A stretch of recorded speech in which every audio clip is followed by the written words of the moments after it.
worry, love. Ah, Whitby, it's the home of fish, chips and cameraman Glenn, still wandering about like a lost extra from a 1970s seaside edition of It's a Knockout. The years rattling by, the town's gone quiet. Some say Whitby's dying. Glenn says that those folk really are thick. There's always been a Whitby, and unless Dracula himself pulls the plug, there always will be. I'm Gary Bender, and this is the latest edition of the unmissable Whitby Update. Storm Amy smashed into town Friday evening, toppling a wheelie bin outside the Zodiac badge shop and stripping Ronnie Pennock's washing line of every last pair of underpants. Illuminated cones blew over by the new bridge, and rumour has it the Abbey lost its roof in a ferocious 20-mile-per-hour gust from the west. The sea was described as slightly rough, with waves reaching a terrifying 4 feet. 2 tourists from Barnsley got mildly damp from sea spray. A tragic day indeed, and of course, the Abbey was closed for absolutely no reason whatsoever. On Pier Road, the kid from the famous chip shop has had a pop at our Glenn's videos. Glenn's mates say don't fret. It's hard to take life advice from an idiot with hair that snaps on like a Lego figure. Latest hate figure? The Marine Hub. Folks reckon it'll end up a holiday home or a hostel for immigrants. Dirty Dick Laden's immigration boat tours are already drafting up a brochure. Mark Down the Pier insists the Cragg's the new dogging hotspot. Glenn points out you'd struggle to squeeze a Fiat Panda down there. Never mind anything more athletic. Mark swears blind he's right, and Funland are offering to stream any events on the big screen.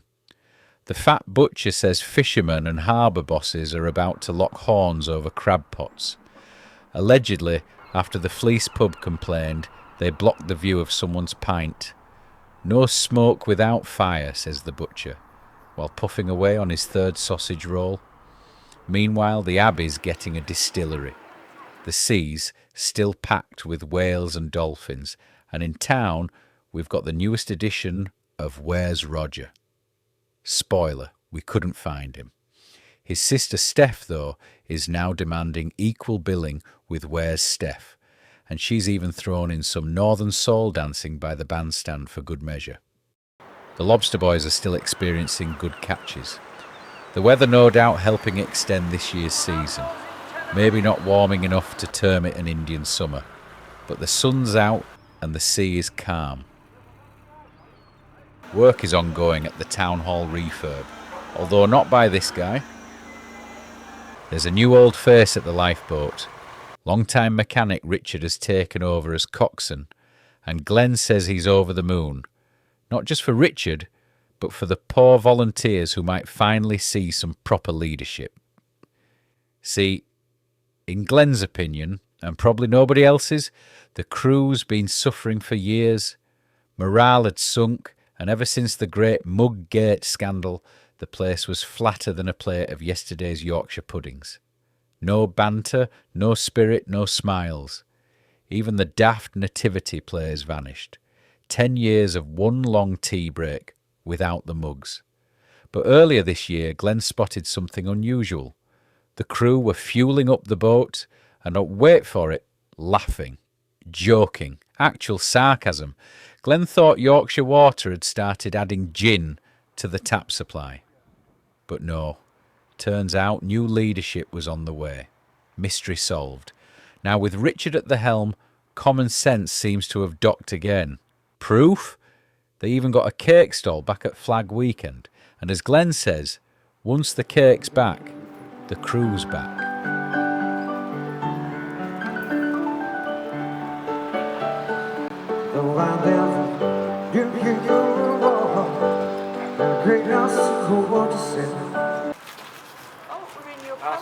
Don't you worry, love. It was only yesterday the dock-end mafia were heading out to sea, stacking pots like contraband, ready for another season of lobster laundering. Now, quicker than you can say Storm Agnes, they're hauling them back. Time, as ever, waits for no fisherman, especially when the North Sea's about to start throwing punches. clash. His heir apparent Sammy and Fernando, Big Sofa and Little Sofa, are on the job.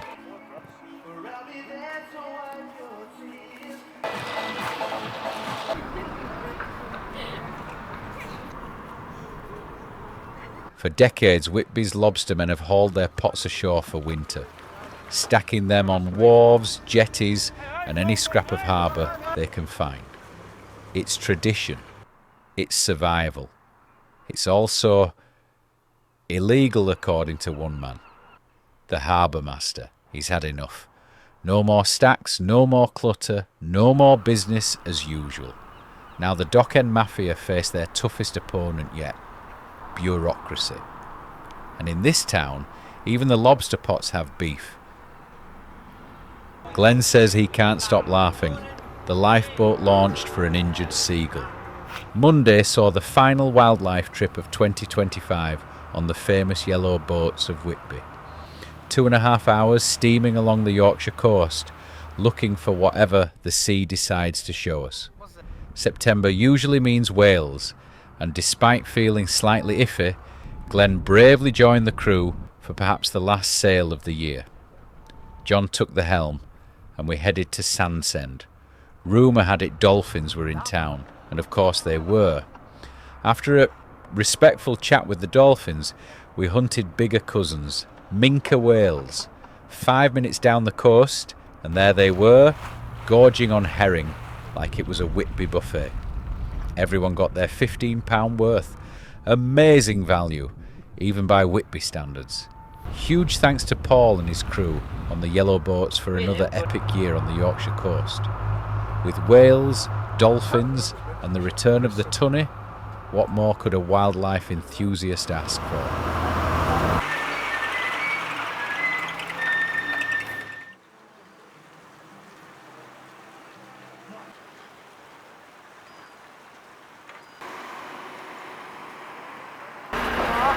That drink, that's mine now. That's mine. Stealing stuff off young children now. What else you got? No money? You got any money? Dreadful. You're back at Cragg, you're back at Cragg.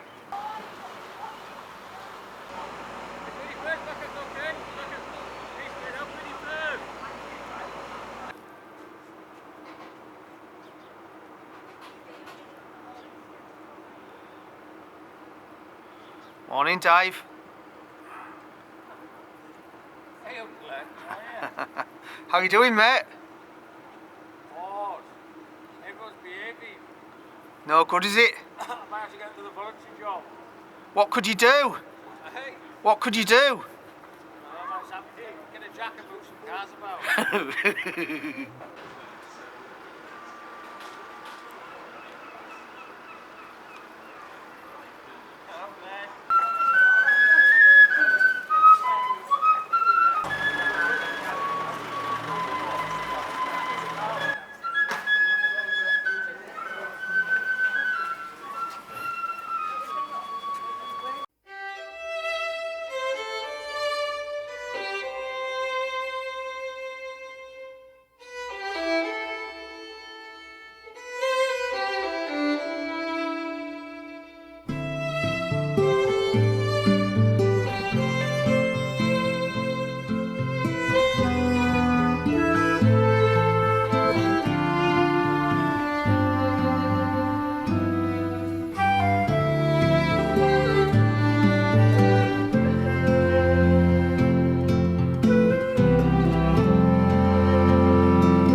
Our final story this week.